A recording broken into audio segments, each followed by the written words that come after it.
Got a chance to see the new Netflix film Electric State by the Russo brothers. Let's talk about it right now.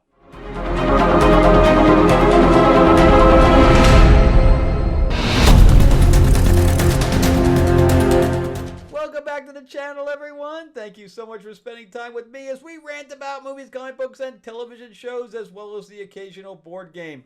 I am your host, Frank Zanka. I'm an award-winning screenwriter, novelist, and comic book writer, as well as a filmmaker.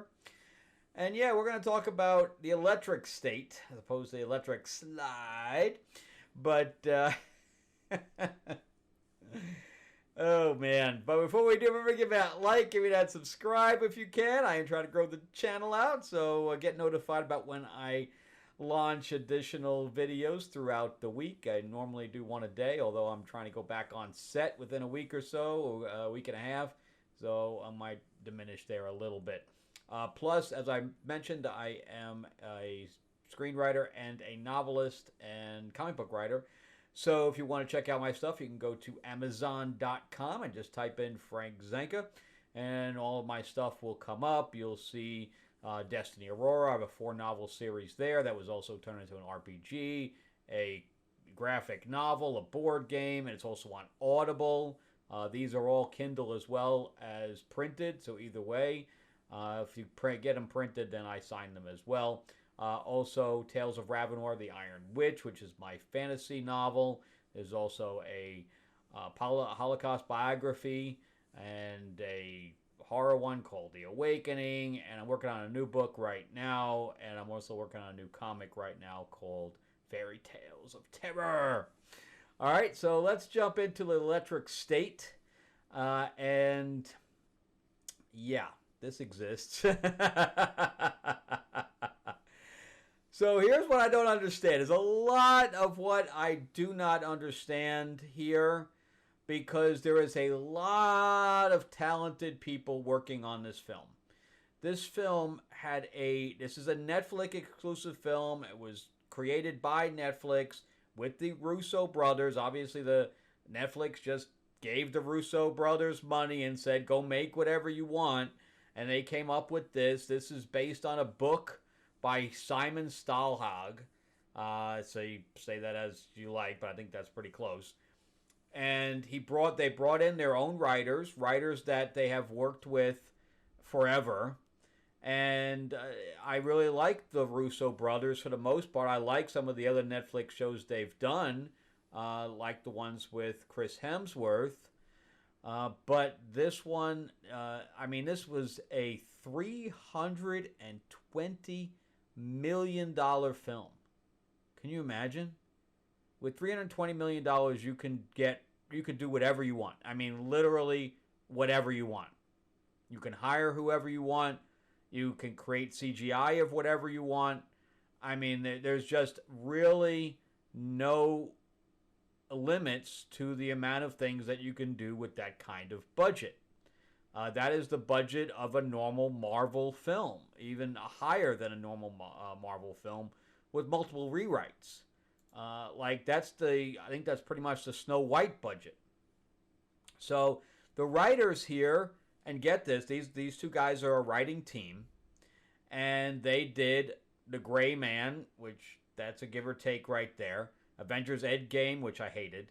Avengers Infinity War, which I loved. Captain America Civil War, loved. Agent Carter, it was a TV show, but they created the show.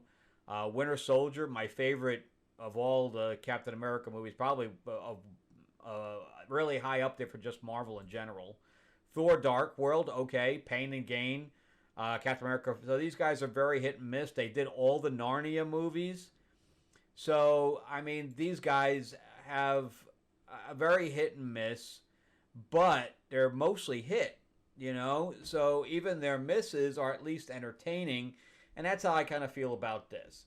So the guys' names are Christopher Marcus and Stephen McFeely. So again, these guys have worked with the Russo brothers quite a bit, and they trusted them to adapt this book.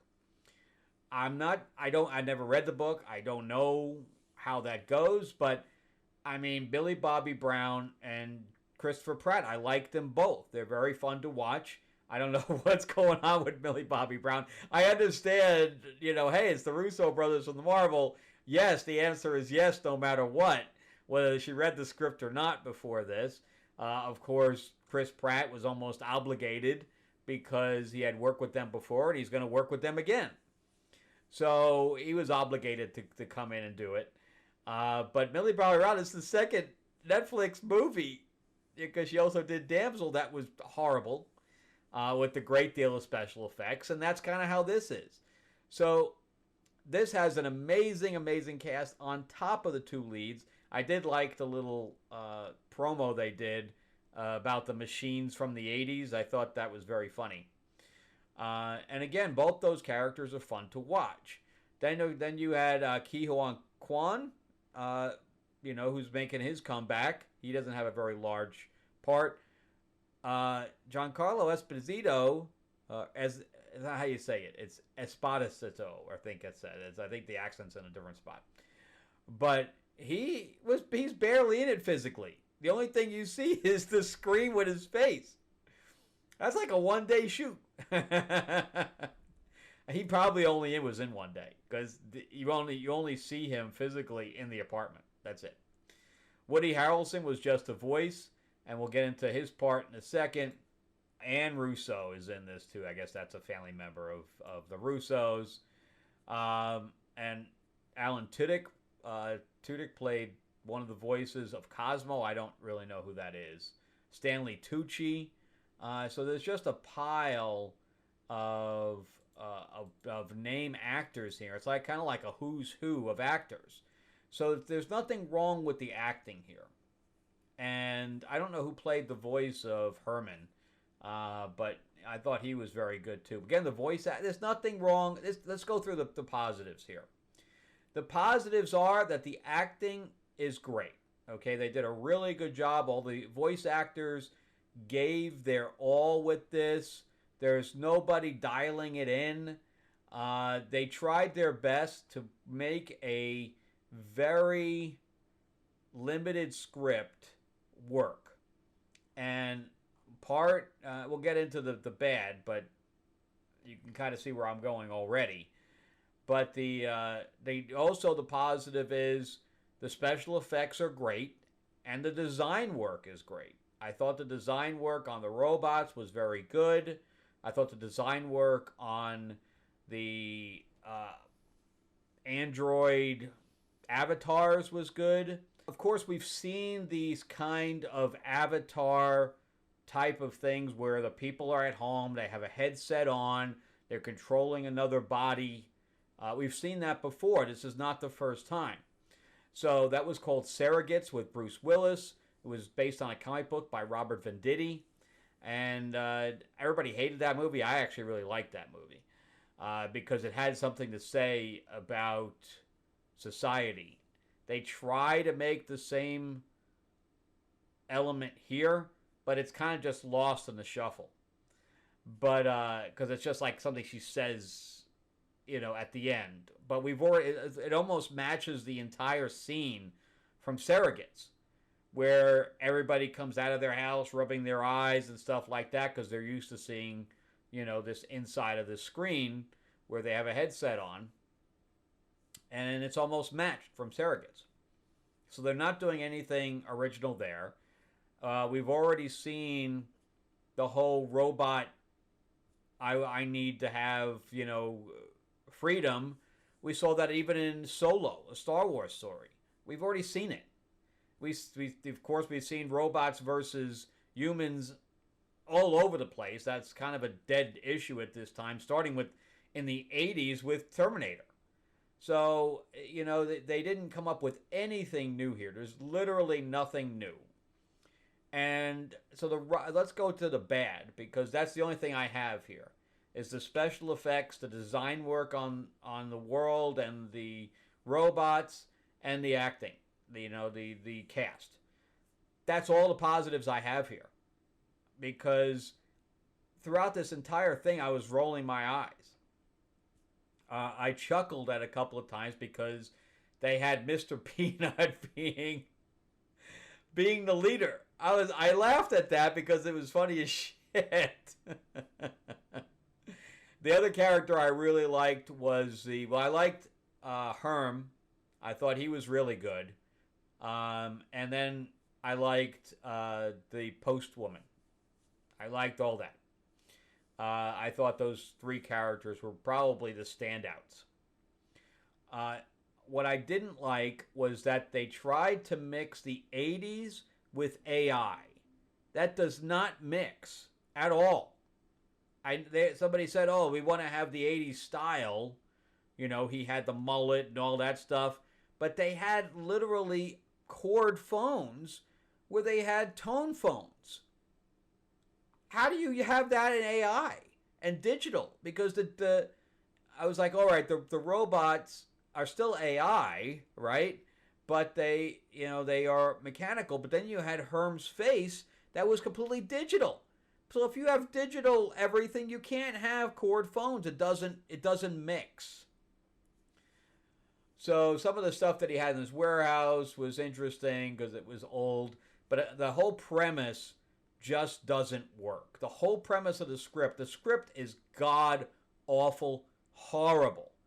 I can't imagine that these guys must have said, let's just crank something out in 2 weeks, and let's get paid, $300,000 a piece. It's gonna be more than that. 320 million. I don't think I can even go that high. Times 0.03. Oh yeah. Oh my god. So the rule of thumb for union writers is 3% of the budget. That's $10 million. That means they made $5 million a piece for a script that they probably cranked out in 2 weeks. God. Oh my God. You see the problem with what's going on in Hollywood right now? So anyway, so let's say they made several $1 million a piece for this piece of shit. Amazing. Just amazing. Chat TPT all the way, and they made some changes, and they said here, can I have $10 million? Anywho, so anyway, that doesn't work. The script doesn't work. The whole idea, so we're very jarred. First of all, the beginning is very forced. You know, Billy Bobby Brown's like got her arm around her brother the entire time. It's like, we have to show very, very quickly that you guys are close. So keep touching him. It felt so forced. It's like, we have to know that these guys are close. When you're watching it, it's almost cringe, the amount of time that she had. I don't know if anybody has a brother or sister, but, you know, in a teenage thing, they do not, especially a brother and a sister, they do not touch that much. No way. So that was, like I said, that was majorly forced. And then all of a sudden, you know, we're hit with the fact that everybody's dead and she's in a foster home. Okay. And then we find out later that the brother is alive. And I'm going to do spoilers here because the script's so bad, I'm not really spoiling anything for you.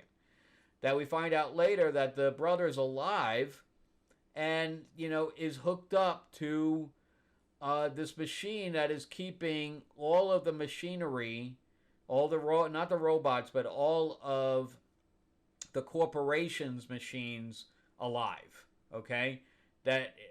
Why? No idea. They never tell us. Stanley Tucci never even explains why the boy is important. Never even comes up.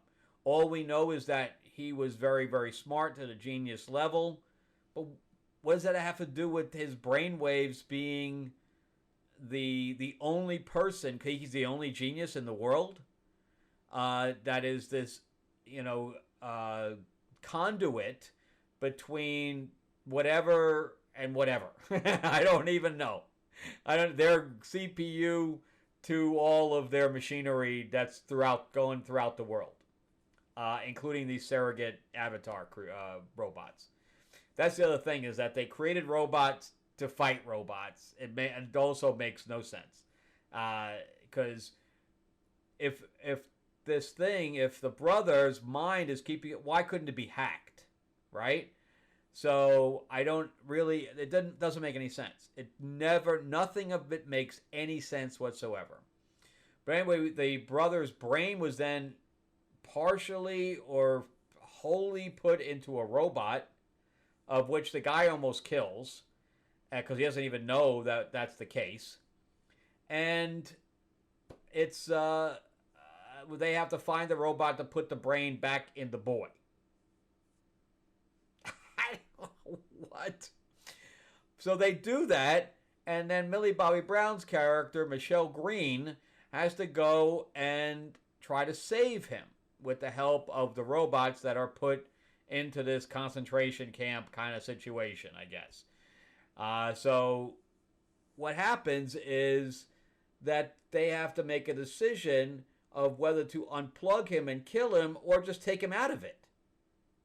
I don't understand that either, because you can take him out of it and not kill him, and it has the same event, right? The same thing happens.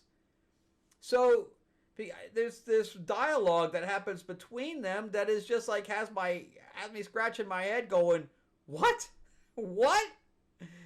Because it's the same end. He says, well, if you take me out, everything will stop.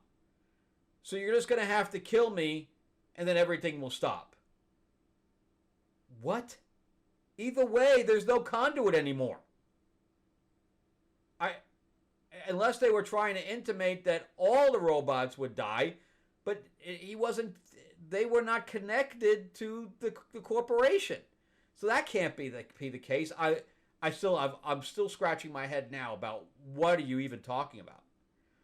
And then Chris Pratt's final monologue about his robot friend, I really liked their, the way they bantered. That was really bad too. And he's like, "Oh, you're more than a friend." What the fuck does that mean? He doesn't have a mouth to suck your dick, man. I don't understand that one. Kind of like the Solo story, I guess, with the robot and I don't know, man. I don't know. It's freedom. Oh, no, man. Anyway, this shit was so bad. So bad. It's interesting to watch because of the production design and the robots and stuff like that. It was interesting to watch, but by the time it's over, you're just going, boy, that was a piece of shit. $320 million. What is it with Netflix just throwing money out to this guy? I mean, the same thing with Snyder's thing. They dumped $180 million on that shit, and that thing was horrible too. Are they not even trying to read these scripts to greenlight them? They just greenlighting them based on, oh, you're a big director. Here's $500 million. Go do what you want. Oh, it's a piece of shit. It's okay. You've got your name on it. And I got Chris Pratt in it. At least with Prime, Tomorrow War, I say Tomorrow War was I watched it twice. It's a semi-decent film. It's not great, but it's not bad. It's not as bad as this and Damsel and, the Zack Snyder films. Anyway, I got nothing really else to say about this. I'm going to give this 3 out of 10. It's a skip it. If you want to have it running in the background just so you can see the aesthetics of it, that's all. That's all this movie is. It was just a ego stroke to see if this guy can do. I guess the Russo brothers liked the book and they wanted to bring it to life. Okay. Good job. All right, that's it for me. Thank you guys so much for watching. Remember to give me that like, give me that subscribe, share this as well so people can skip this thing or fast forward through it. Also, remember to check out my books on Amazon with just type in my name, Frank Zanka, and you'll jump and see those. And yeah, I'll see you on the next episode. Thank you guys so much for watching. Have a great week. All right, bye.